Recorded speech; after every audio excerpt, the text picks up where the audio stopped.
Olá, olá, seja muito bem-vindo ou bem-vinda ao meu canal. Este é o 14º capítulo do livro Você Pode Curar a Sua Vida, de Louise Hay. Como despertar ideias positivas, superar doenças e viver plenamente. Capítulo 14. O corpo. Ouço com amor as mensagens de meu corpo. Acredito que criamos todas as doenças de nosso corpo. Ele, como tudo o mais na vida, é um reflexo dos nossos pensamentos e crenças interiores. O corpo está sempre falando conosco. Só precisamos parar para ouvi-lo. Cada célula sua reage a cada pensamento que você tem e cada palavra que fala. Modelos contínuos de pensar e falar geram posturas, comportamentos, confortos ou desconfortos no corpo. A pessoa que tem o rosto sempre sombrio não criou essa condição tendo pensamentos alegres e carinhosos. Os rostos e corpos das pessoas idosas revelam claramente os padrões de pensamentos de toda uma vida. Qual será a sua aparência quando você for velho?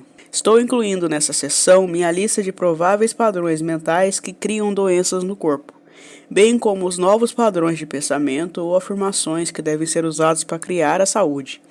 Eles também estão no meu livro, Cure Seu Corpo. Antes disso, vou analisar algumas das condições mais comuns para lhe dar uma ideia de como criamos esses distúrbios. Quero esclarecer que o padrão mental nem sempre é 100% verdade para todos. No entanto, ele lhe fornece um ponto de referência para iniciar a busca pela causa da doença. Muitas pessoas que trabalham com terapias de cura alternativas usam o meu livro Cure Seu Corpo para analisar seus clientes e confirmam que as causas mentais têm uma incidência de 90 a 95%. A cabeça nos representa. Ela é o que mostramos ao mundo e por ela que geralmente somos reconhecidos. Quando algo está errado na área da cabeça, quase sempre significa que sentimos que há algo de muito errado conosco. Os cabelos representam a força. Quando estamos tensos e assustados, muitas vezes criamos aquelas verdadeiras faixas de aço que se originam nos músculos do ombro, sobem para o alto da cabeça e atingem até os olhos. Quando existe muita tensão no couro cabeludo, o sangue não consegue irrigar adequadamente os folículos pilosos, que dão origem aos fios de cabelo. Se essa tensão é continuada e o couro cabeludo fica constantemente contraído, não há crescimento de novos fios. O resultado disso é calvície. A calvície feminina vem aumentando desde que as mulheres começaram a ingressar no mundo dos negócios. Com todas as suas tensões e frustrações, e cada vez mais elas estão procurando tratamentos e artifícios para disfarçar o problema. Ser tenso não é ser forte. A tensão é fraqueza. Estar relaxado, centrado e em paz é, na verdade, estar forte e seguro. Seria bom para todos nós relaxarmos mais nosso corpo, e muitos precisam também relaxar o couro cabeludo. Tente agora. Deixe seu couro cabeludo relaxar e perceba se você sente uma diferença. Se notou um relaxamento perceptível, procure fazer este pequeno exercício com constância. Os ouvidos representam a capacidade de ouvir. Distúrbios nos ouvidos geralmente significam que está acontecendo algo em sua vida que você não quer ouvir. Uma dor de ouvido indicaria que existe raiva do que está sendo escutado. Dores de ouvido são comuns em crianças. Elas muitas vezes têm de escutar coisas em seu lar que na verdade não querem ouvir. Em geral, as regras da família proíbem a expressão da raiva da criança, e ela, por causa da sua incapacidade de mudar o que a desagrada, cria uma dor de ouvido. A surdez representa uma recusa continuada a ouvir alguém. Repare que em determinados casais, quando um usa aparelho de surdez, o seu cônjuge fala muito. Os olhos representam a capacidade de ver. Quando existem distúrbios nos olhos, geralmente há algo que não queremos ver, seja em nós mesmos ou em nossa vida, presente, passada e futura. Sempre que vejo crianças pequenas usando óculos, sei que está acontecendo algo em sua casa que elas não querem enxergar. Como não podem modificar a experiência, tornam a vista difusa para não ter de vê-la claramente. Muitas pessoas tiveram curas dramáticas na vista quando se dispuseram a voltar ao passado e dissolveram o que não quiseram ver 1 ou 2 anos antes de começarem a usar lentes. Você está negando o que está acontecendo agora? O que não deseja enfrentar cara a cara? Tem medo de ver o presente ou o futuro? Se você pudesse ver claramente sem óculos, o que enxergaria que não enxerga agora? Você pode ver o que está fazendo a si mesmo? Perguntas interessantes de serem analisadas. Dores de cabeça resultam da falta de autovalorização. Na próxima vez em que você tiver uma dor de cabeça, pergunte-se em que acha que errou. Perdoe-se, deixe o erro ir e a dor de cabeça se dissolverá no nada, que é de onde ela veio. Enxaquecas são criadas por pessoas que querem ser perfeitas e criam muita pressão em torno de si. Há muito de raiva reprimida envolvida. As enxaquecas quase sempre podem ser aliviadas pela masturbação. Se ela for feita logo nos primeiros sinais, a descarga sexual dissolve a tensão e a dor. Você talvez não sinta vontade de se masturbar nessa hora, mas vale a pena tentar. Ninguém sairá perdendo. Distúrbios nos seios paranasais, que atingem bem a frente do rosto, perto do nariz, representam irritação com alguém de sua vida, alguém muito próximo. Você pode até sentir que está sendo espezinhado por essa pessoa. Esquecemos que criamos as situações e então abrimos mão de nosso poder, culpando outra pessoa pela nossa frustração. Ninguém, nenhum lugar, nada tem nenhum poder sobre nós, pois nós somos o único pensador em nossa mente. Criamos nossas experiências, nossa realidade e todos que estão nela. Quando criamos paz, harmonia e equilíbrio em nossa mente, encontramos o mesmo em nossa vida. O pescoço e a garganta são fascinantes porque a maior parte das coisas acontece ali. O pescoço representa a capacidade de ser flexível no pensamento, ver o outro lado da questão e entender o ponto de vista de outros. Quando há problemas no pescoço, em geral, estamos sendo teimosos em nosso conceito sobre uma situação.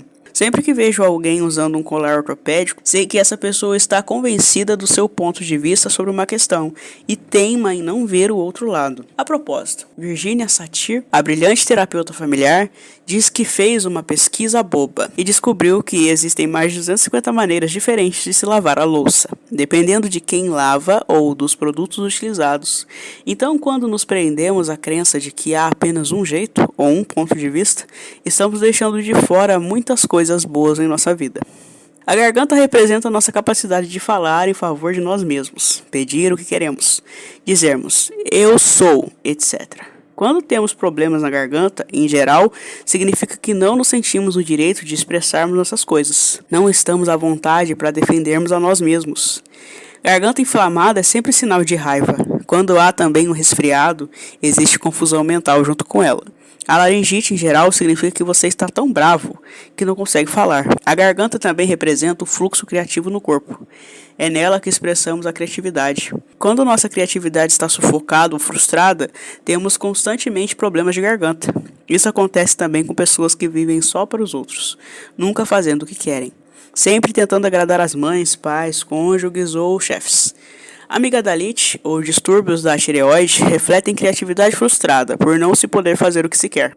O centro energético da garganta, o quinto chakra, é o lugar do corpo onde ocorrem as mudanças. Quando estamos resistindo a elas, no meio delas ou tentando mudar, muitas vezes temos muita atividade na garganta. Repare quando você tosse, ou quando outra pessoa tosse. O que acabou de ser dito? Em que estamos reagindo? Trata-se de resistência e teimosia, ou o processo de mudança está em andamento. Nos meus cursos, uso a tosse como instrumento para autodescoberta. Sempre que alguém tosse, faço com que ele toque a garganta e diga em voz alta: estou disposto a mudar, ou estou mudando. Os braços representam a nossa habilidade e a capacidade de abraçar as experiências da vida. A parte superior do braço está ligada à nossa capacidade, enquanto o antebraço está ligado às habilidades. Guardamos velhas emoções em nossas juntas e os cotovelos representam nossa flexibilidade em mudar de direção. Você aceita com flexibilidade mudar o rumo de alguma coisa em sua vida ou velhas emoções o estão mantendo arraigado num único lugar? As mãos agarram, seguram, apertam. Deixamos coisas nos escapar pelos dedos, às vezes seguramos demais. Temos mão boba, somos mão fechada, mão aberta, damos uma mão a alguém, andamos de mãos dadas, está à mão ou fora de mão. Temos mão pesada ou mão leve, alguns têm mãos abençoadas. As mãos podem ser delicadas ou duras, com nós pronunciados por se pensar demais ou deformados pela crítica artrítica. As mãos em garra se originam do medo. Medo da perda, medo de nunca ter o suficiente, medo de aquilo não ficar se não for segurado com força. Agarrar-se a um relacionamento só faz o parceiro fugir em desespero. Mãos cerradas não podem pegar nada de novo. Soltar os braços e sacudir as mãos como para secá-las nos traz uma sensação de relaxamento e abertura. Aquilo que lhe pertence não pode ser tirado, por isso, relaxe. Os 5 dedos têm seus próprios significados. Problemas nos dedos mostram onde você precisa relaxar e soltar. Se você cortou o indicador, provavelmente existe raiva e medo relacionados com seu ego em alguma situação atual. O polegar é mental e representa a preocupação.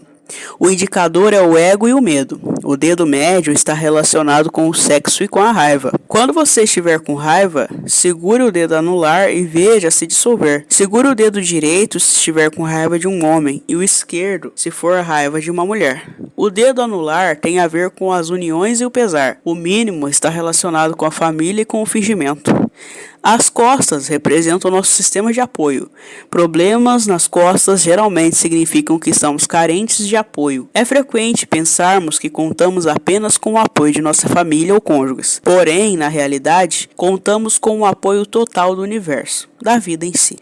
A parte superior das costas está relacionada com a sensação de carência, de apoio emocional. Meu marido, esposa, namorado, amigo, chefe não me compreende ou não me apoia. A parte média das costas está relacionada com a culpa, tudo aquilo que está atrás de nós. Você tem medo de ver o que está lá ou está escondendo o que está lá? Você se sente apunhalado pelas costas? Você acha que está realmente na pior? Suas finanças estão uma bagunça ou então você se preocupa demais com elas? Então pode ser que a parte inferior de suas costas o esteja perturbando por causa da falta de dinheiro ou medo de não tê-lo. A quantia que você tem não importa. Um número muito grande de pessoas crê que o dinheiro é a coisa mais importante da vida e que não conseguiríamos sobreviver sem ele. Não é verdade. Existe algo muito mais importante e precioso para nós, sem o qual não poderíamos viver. O quê? A respiração. O ar que respiramos é a substância mais preciosa de nossa vida e, no entanto, tomamos como certo que depois que exalarmos esse ar, continua ali para inspirarmos de novo. Se não respirássemos outra vez, não duraríamos mais do que 3 minutos. Ora, se o poder que nos criou deu-nos a respiração e o ar para durar o tempo que vivermos, não podemos confiar que tudo ou mais de que necessitamos também nos será fornecido? Os pulmões representam nossa capacidade de sugar e expelir a vida. Problemas nos pulmões geralmente significam que temos medo de absorver a vida ou então que não nos achamos no direito de viver plenamente. As mulheres sempre tiveram a tendência de não respirar fundo e, muito frequentemente, pensaram em si mesmas como cidadãs de segunda classe que não tinham o direito de reivindicar espaço e às vezes nem de viver. Hoje em dia, tudo isso está mudando. As mulheres estão tomando seu lugar na sociedade e respirando mais fundo e completamente. Fico satisfeita ao ver mulheres praticando esportes. Claro, elas sempre trabalharam duro no campo ou em suas casas. Todavia, esta é a primeira vez na história, pelo que sei, que tantas delas estão se dedicando a esportes e exercícios físicos. E maravilhoso ver os corpos magníficos que estão emergindo. O enfisema e o tabagismo são modos de negar a vida. Eles mascaram uma sensação profunda de achar-se totalmente indigno de existir. Admoestações não modificarão o hábito de fumar, pois primeiro é necessário mudar a crença básica que deu origem a ele. Os seios representam o princípio maternal.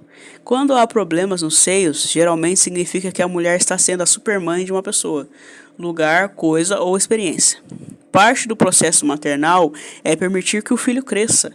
Precisamos saber a hora de tirarmos as mãos dele, de entregar as rédeas a outros ou deixá-lo em paz. A superproteção não prepara um jovem para lidar com suas próprias experiências. Às vezes, atitudes dominadoras literalmente cortam a nutrição de uma situação. Quando há câncer nos seios, existe também um profundo ressentimento. Deixe ir o medo e saiba que a inteligência do universo reside em cada um de nós. O coração, claro, representa o amor. O sangue representa a alegria. Nossos corações bombeiam alegremente a alegria por todo o nosso corpo. Quando nos negamos amor e alegria, o coração se encolhe e torna-se frio. Como resultado, a circulação torna-se vagarosa e começamos a nos arrastar para a anemia, angina e infartos. Falamos em ataque do coração, mas o coração não nos ataca. Somos nós que o prejudicamos, pois nos envolvemos tanto nas novelas e dramas que criamos, que muitas vezes nos esquecemos de notar as pequenas alegrias ao redor. Passamos tantos anos extraindo toda a alegria do coração que ele literalmente acaba desmaiando de dor. Pessoas que sofrem ataques cardíacos nunca são alegres e, se não aprenderem a apreciar o que há de bom na vida, recriarão outro infarto em pouco tempo. Coração de ouro, coração frio, coração aberto, coração duro, coração mole, coração bom. Qual é o seu? O estômago digere todas as novas ideias e experiências que temos. O que seu estômago aceita ou não aceita? O que lhe dá um nó no estômago? Quando temos perturbações de estômago, geralmente significa que não sabemos como assimilar a nova experiência, sentimos medo dela. Muitos de nós se recordam de quando as viagens de avião começaram a se popularizar. Entrar num pássaro de metal que nos transportaria de forma segura pelo céu era uma nova ideia difícil de assimilar. Assim, em todas as poltronas havia sacos para vômito e a maioria de nós o usava. Vomitávamos nos sacos de papel o mais discretamente possível e os entregávamos às aeromoças, que passavam um bom tempo andando de um lado para o outro no corredor recolhendo-os. Atualmente, apesar de ainda haver sacos em todas as poltronas, eles raramente são utilizados. Assimilamos a ideia de voar. Úlceras não passam de medo, um medo terrível de não ser bom o bastante. Tememo-nos não ser bons o bastante para um parente ou superior. Não conseguimos engolir o que somos. Rasgamos nossas entranhas para agradar os outros. Não importa qual seja o cargo que ocupamos, nossa autoestima é muito pequena. Temos medo do que vão descobrir sobre nós. A resposta para isso é o amor. Pessoas que se amam e se aprovam jamais têm úlceras. Seja delicado e amoroso com a criança interior e dê-lhe todo o apoio e encorajamento que você desejava quando era pequeno. Os órgãos genitais são a parte mais feminina de uma mulher e a parte mais masculina do homem. O representam a feminilidade ou a masculinidade, nosso princípio masculino ou nosso princípio feminino. Quando não nos sentimos à vontade em ser um homem ou uma mulher, quando rejeitamos nossa sexualidade, quando rejeitamos nosso corpo por considerá-lo sujo ou pecaminoso, frequentemente temos problemas na área genital. É muito raro encontrar alguém que foi criado num lar onde os órgãos genitais e suas funções eram chamadas pelos seus nomes corretos. Todos nós crescemos usando eufemismos de um tipo ou de outro. Você se recorda dos que sua família empregava? Podiam ser tão delicados como lá embaixo, até palavrões que o faziam sentir que seus órgãos eram sujos e nojentos. Sim, todos crescemos acreditando que havia algo não muito bom entre nossas pernas. Acho que a revolução sexual que explodiu há alguns anos foi, de certa forma, uma coisa boa. Começamos a nos afastar da hipocrisia vitoriana. Subitamente, tornou-se certo ter muitos parceiros e tantos homens como mulheres podiam ter aventuras de uma só noite. Trocar de parceiros tornou-se mais natural. Com tudo isso, muitos de nós passaram a gozar o prazer e a liberdade de nosso corpo de um modo novo e mais livre. Todavia, poucos de nós pensaram em lidar com o que Rosa Lamont, fundadora do Self-Communication Institute, chama de Deus de mamãe.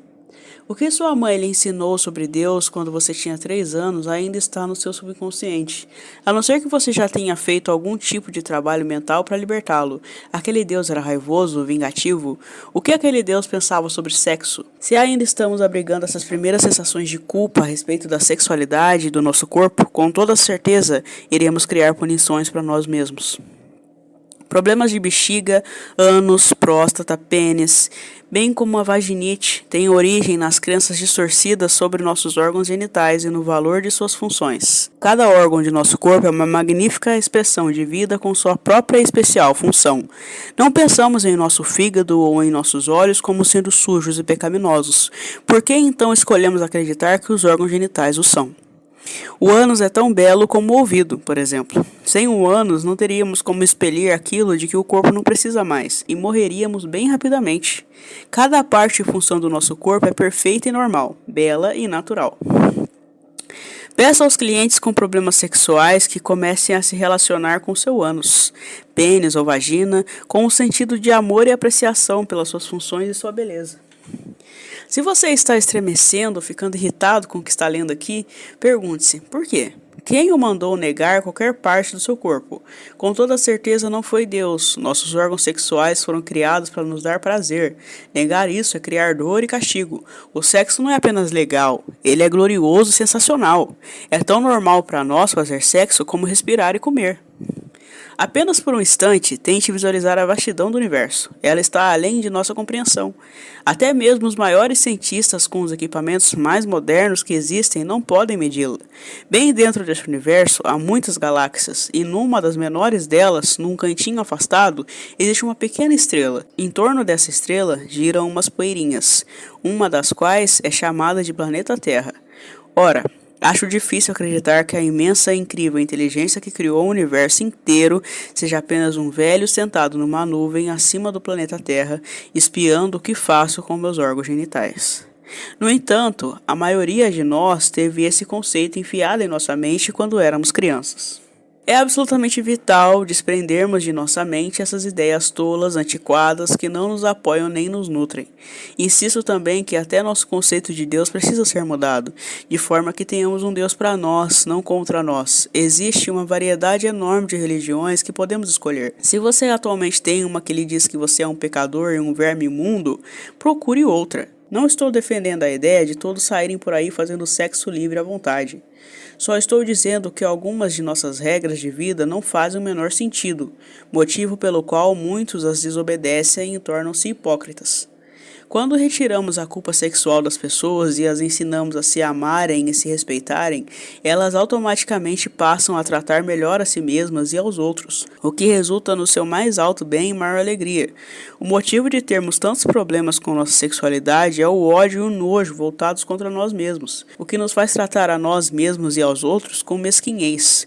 Não é suficiente ensinar a mecânica da sexualidade nas escolas. É preciso, num nível bem profundo, lembrar às crianças que seu corpo, órgãos genitais e sexualidade devem ser motivos de júbilo.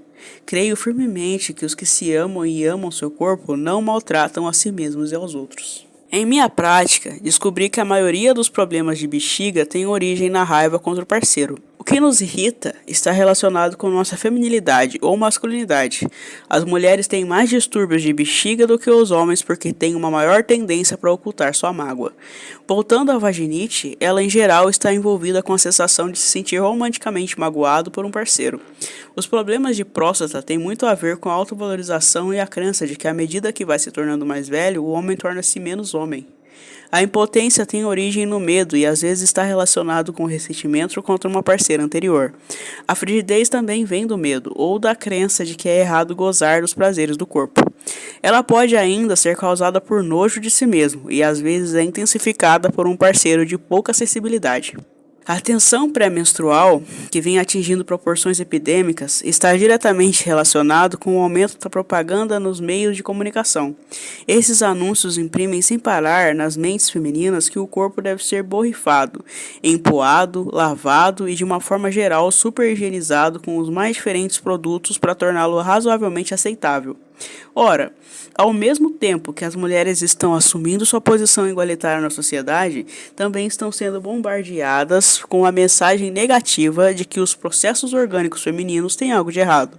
Isso, combinado com a exagerada quantidade de açúcar que atualmente é consumida, cria um campo fértil para a TPM. Os processos orgânicos femininos, inclusive a menstruação e a menopausa, são normais e naturais, e devemos aceitá-los como tal, mantendo sempre em mente que nosso corpo é belo, magnífico e maravilhoso. Acredito que as doenças venéreas quase sempre são sinal de culpa sexual. Elas vêm de uma sensação muitas vezes inconsciente de que não é certo nos expressarmos sexualmente. Um portador de doença venérea pode ter muitos parceiros, mas somente aqueles cujos sistemas imunitários físico e mental são fracos serão suscetíveis a ela. Além desses antigos males, atualmente a população heterossexual criou um aumento de herpes, que é uma doença que fica indo e vindo para nos punir, pela crença de que somos maus.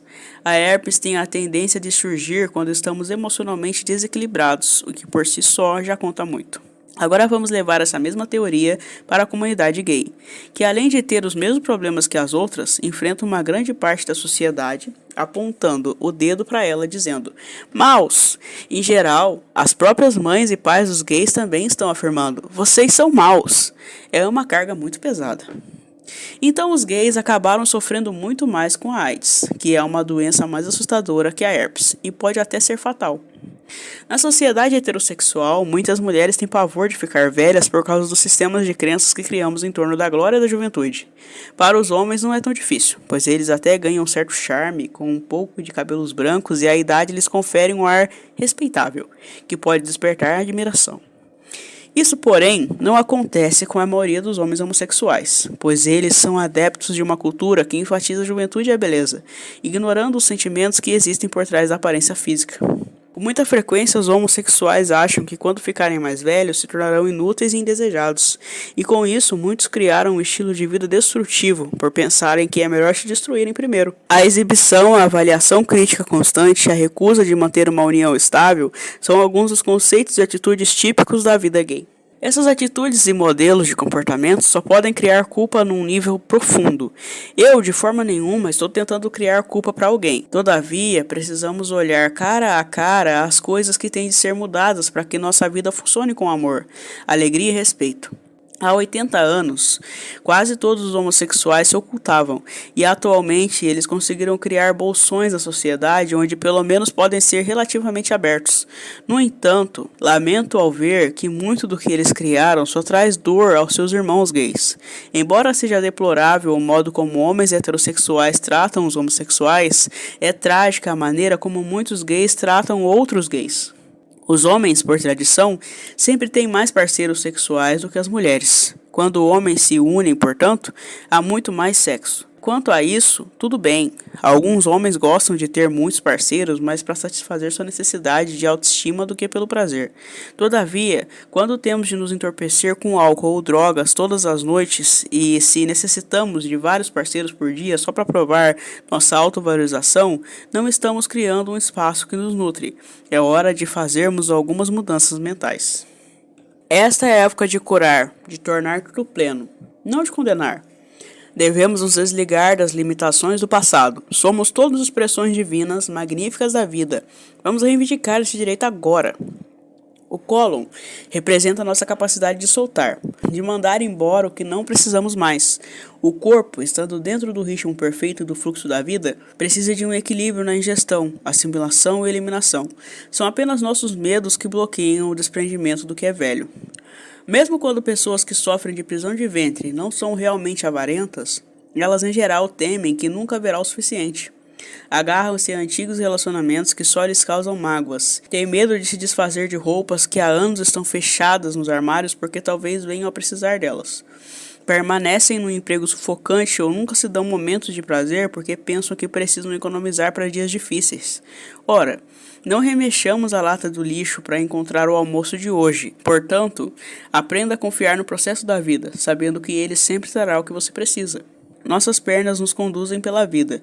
Problemas nas pernas muitas vezes indicam o medo de ir em frente ou uma relutância em seguir uma determinada direção. Muitas vezes temos coxas grandes, gordas, cheias de ressentimentos de infância. Não querer fazer alguma coisa com frequência resulta em distúrbios de menor importância nas pernas. Varizes representam ficar no emprego ou lugar que detestamos. As veias perdem sua capacidade de transportar a alegria.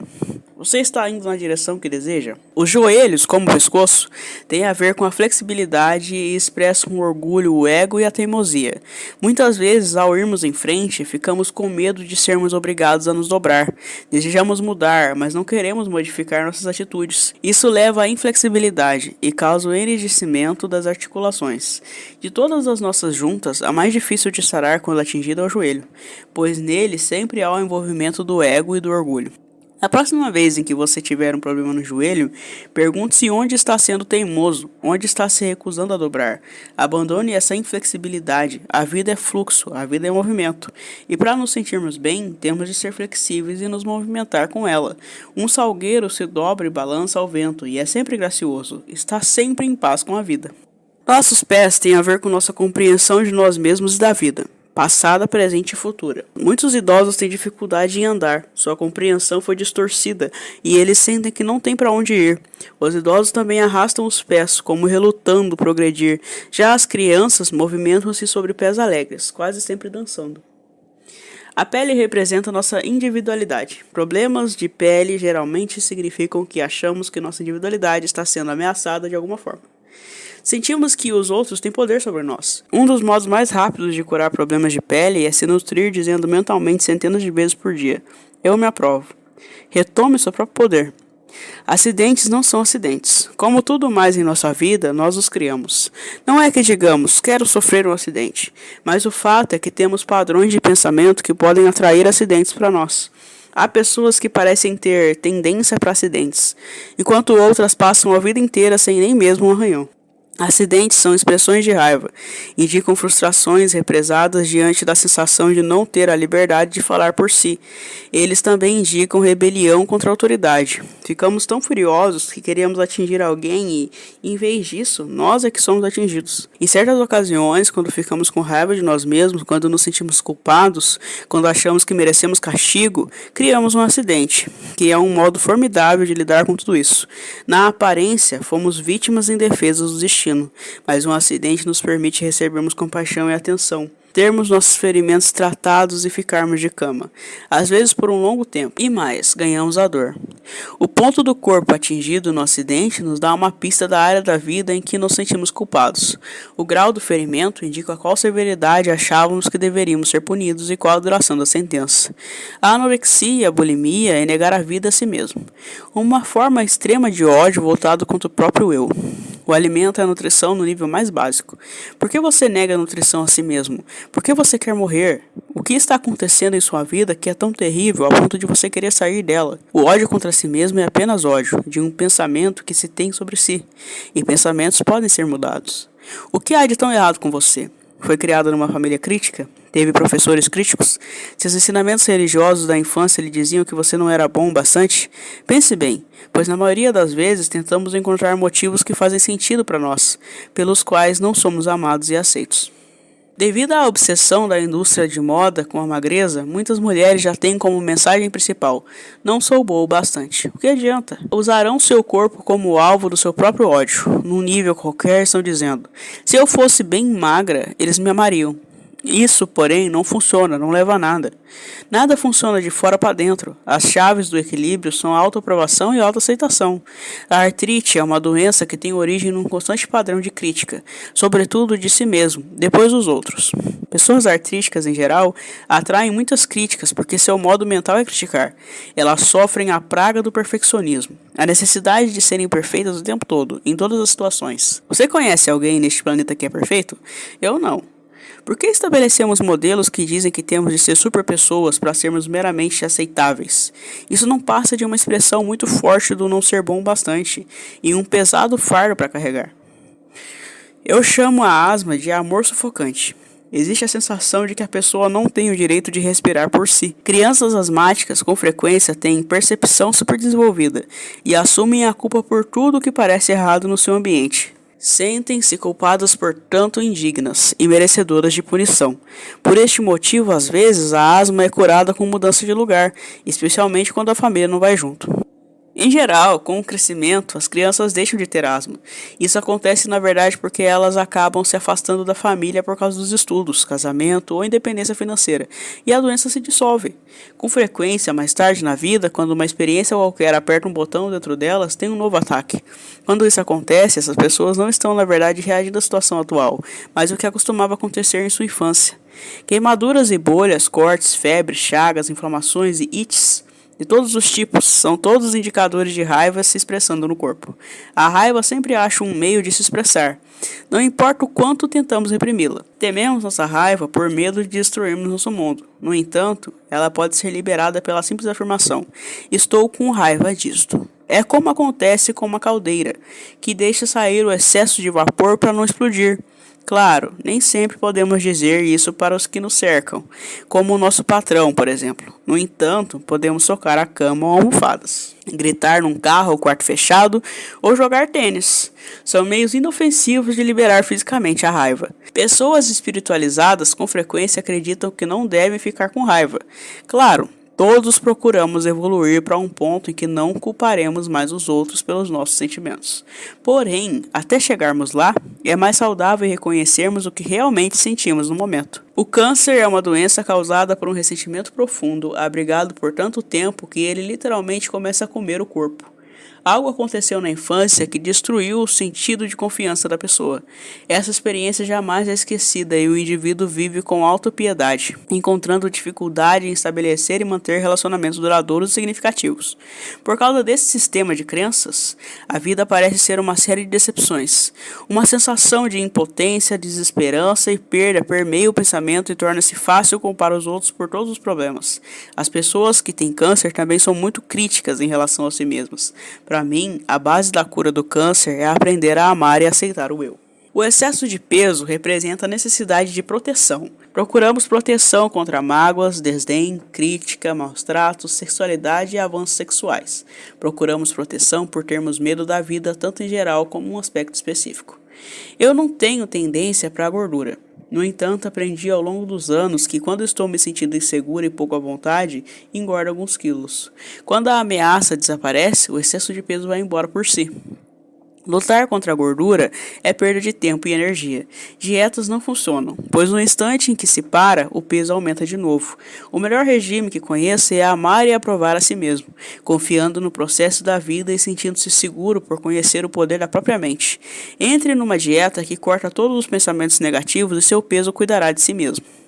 Há um número exagerado de pais que enfiam comida na boca de um bebê sempre que ele chora, sem saberem qual é o verdadeiro problema que está causando o desconforto. Essas crianças são aquelas que, ao crescerem, ficarão na porta da geladeira dizendo: quero comer alguma coisa, mas não sei o que é, sempre que se defrontarem com um problema. A dor de qualquer tipo é, para mim, indicação de culpa.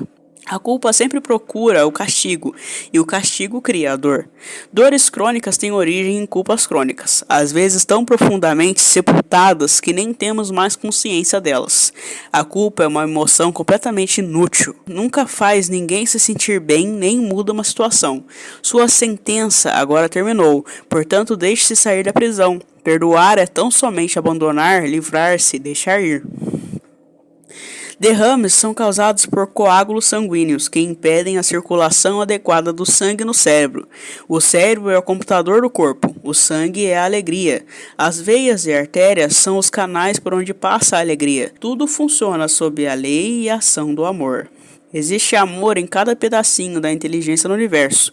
É impossível algo funcionar bem sem que haja amor e alegria. O pensamento negativo entope o cérebro, não deixando lugar para que o amor e a alegria fluam livremente. A vida só é sombria se a tornarmos assim, se escolhemos encará-la dessa maneira. Podemos encontrar um desastre total no menor dos distúrbios e um pouco de alegria na maior das tragédias. Só depende de nós. Às vezes, tentamos forçar nossa vida a tomar uma determinada direção que não é para nosso mais alto bem, e então criamos derrames para nos obrigar a tomar uma direção totalmente diferente e a reavaliar nosso estilo de vida. A rigidez no corpo representa a rigidez na mente. O medo faz com que nos mantenhamos agarrados a velhos modelos e encontramos dificuldades em ser flexíveis. Quando acreditamos que existe um único meio de executar alguma coisa, é comum ficarmos enrijecidos. Todavia, sempre existe um outro meio. Lembre-se de Virginia Satir e seus 250 modos diferentes de lavar louça. Quando acontecer um enrijecimento, note que parte está afetada e consulte a lista de padrões mentais, que lhe mostrará onde em sua mente você está sendo rígido e renitente. A cirurgia tem seu lugar. Ela é boa para fraturas, acidentes e para males que um principiante não tem capacidade de dissolver. Em casos como esse, é mais fácil submeter-se a uma operação e concentrar todo o trabalho de cura mental no impedimento da recriação da condição. A cada dia aumenta o número de profissionais na área médica realmente dedicados a ajudar a humanidade. Cada vez mais médicos estão se voltando para métodos holísticos de cura, tratando não só a doença, mas toda a pessoa. No entanto, a maioria dos médicos ainda não trabalha com a causa das doenças e só tratam os sintomas, os efeitos, fazendo isso de duas maneiras, envenenando ou mutilando. Os cirurgiões cortam e, se você for procurar ele geralmente recomendará uma operação. No caso de ser decidida uma cirurgia, prepare-se para ela de modo que transcorra da melhor forma possível e haja uma recuperação rápida. Peça ao cirurgião e seus assistentes para cooperarem com você. Em geral, os presentes à sala de operação não têm consciência de que, mesmo que o paciente esteja inconsciente, ele ainda ouve e capta tudo o que é dito no seu nível subconsciente. Ouvi uma líder New Age contar que ela precisou de uma operação de emergência, e então conversou com o médico e o anestesista antes da cirurgia, pedindo-lhes para tocar música suave durante a operação e conversar entre si e com ela sempre em afirmações positivas. Solicitou o mesmo favor da enfermeira da sala de recuperação. A operação transcorreu sem o menor problema e sua recuperação foi rápida e confortável. Quando meus clientes têm que ser operados, recomendo-lhes as seguintes afirmações. Toda a mão que me toca no hospital é uma mão curadora e expressa apenas amor. A operação é rápida, fácil e perfeita. Depois da cirurgia, põe uma música leve e agradável para tocar e afirme para você mesmo: eu estou sarando rápida, confortável e perfeitamente. E a cada dia que passa, eu me sinto melhor e melhor. Antes de se internar no hospital, se você puder, prepare uma fita gravada com uma série de afirmações positivas. Deixe o seu gravador ao lado da cama e toque a fita constantemente enquanto você descansa e se recupera. Procure notar sensações, não dor. Imagine o amor fluindo do seu coração para os braços e mãos. Depois ponha as mãos sobre a parte do corpo que está sarando e diga-lhe: eu a amo e estou ajudando-a a ficar boa. O inchaço representa o entupimento e estagnação no pensamento emocional. Criamos situações onde fomos magoados e nos agarramos a essa lembrança. O inchaço ou edema também muitas vezes representa lágrimas represadas, a sensação de estar preso num beco sem saída ou acusar outros pelas nossas próprias limitações. Liberte o passado, deixe-o escorrer, retome seu próprio poder. Pare de pensar no que você não quer. Use sua mente para criar sim o que você deseja. Deixe-se fluir com a maré da vida. Os tumores são falsos crescimentos. Uma ostra absorve um pequenino grão de areia e, para se proteger do atrito, forma uma casca dura e brilhante em torno dele. O resultado é uma pérola, que todos consideramos bela. Nós absorvemos uma mágoa, a encobrimos, mas ficamos constantemente arrancando a casca. É como se rever sempre um velho filme. O resultado é um tumor. As mulheres têm muitos tumores na área uterina e creio que o motivo disso é elas abrigarem ali ferimentos emocionais, golpes contra sua feminilidade, que ficam alimentando. Costumo chamar essa condição de síndrome "ele me machucou". O fato de um relacionamento amoroso terminar não significa que há algo de errado conosco, nem é motivo para diminuirmos nossa autovalorização. O importante não é o que acontece, mas o modo como reagimos a isso. Somos todos 100% responsáveis pelas nossas experiências. Que crença sobre si mesmo você precisa mudar para atrair comportamentos e atitudes mais amorosas?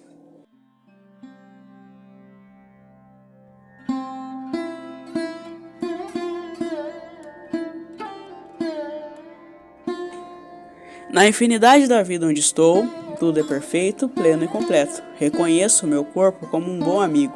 Cada célula do meu corpo possui divina inteligência. Ouço o que ele diz e sei que seus conselhos são válidos. Estou sempre seguro e divinamente protegido e guiado. Escolho ser saudável e livre. Tudo está bem no meu mundo. E para você que chegou até aqui, este é o final do 14º capítulo. Se você gostou, deixa um like e comenta uma sugestão de um livro que você queira ver por aqui, ou algo que tenha chamado sua atenção.